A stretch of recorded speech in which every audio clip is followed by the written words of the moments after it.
For those who are experts in such fields, like my guest, the rise in radical right-wing ideology comes as no surprise. In 2009, Daryl Johnson authored a report on homegrown extremism as a Department of Homeland Security analyst. Unfortunately, that report was discarded by the Obama administration under pressure from a Republican Congress and a right-wing media. Today, we'll discuss that report, the resistance he faced when he published it, and the current status of those extrapolations. Daryl Johnson, I want to thank you for being here today.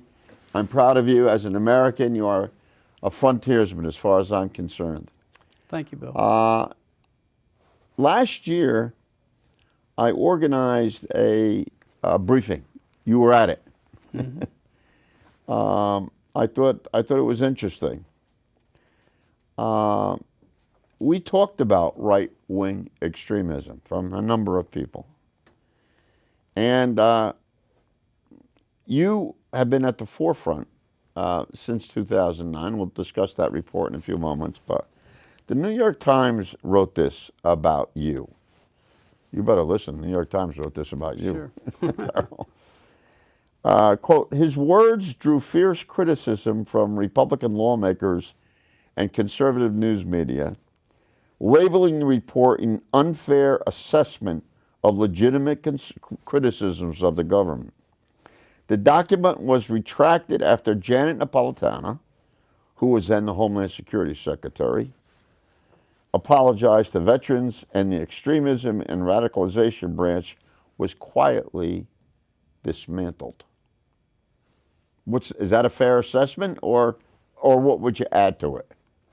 That is a fair assessment, and it's quite surprising that that happened. I mean, I had worked as an intelligence analyst for the U.S. government at that point for 15 years, wow. Looking at these issues. You had the America. Credentials. Yeah. You worked under Republican administration and Democratic administration. Yes, and I was a senior intelligence analyst, a team lead. Right. So I actually went out and hired people that had similar qualifications as myself to look at these groups. And we were building that expertise in the Department of Homeland Security. We were receiving a lot of positive feedback from state and local law enforcement officials and other government officials that we served. So you were working for the government before there was a Homeland Security Committee? Yeah, I started in 1991. 1991. Yep. So that's interesting to note. You weren't just a figurehead. You've been there.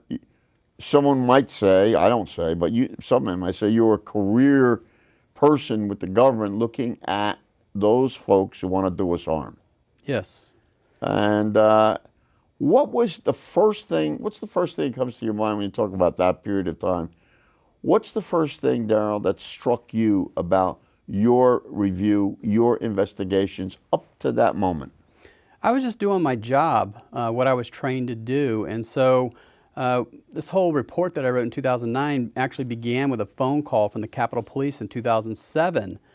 They wanted us to monitor the internet, look at extremist websites that were publicly available to see if there was any threats to Barack Obama once he announced his intentions to run for president. Right, right. Did you do any of that work? We had analysts under my team that looked at those websites, and we monitored that for a few months. And nothing originally happened. But once he won that Democratic nomination, that's when we started seeing the uptick in threats. And it opened up. It just opened up.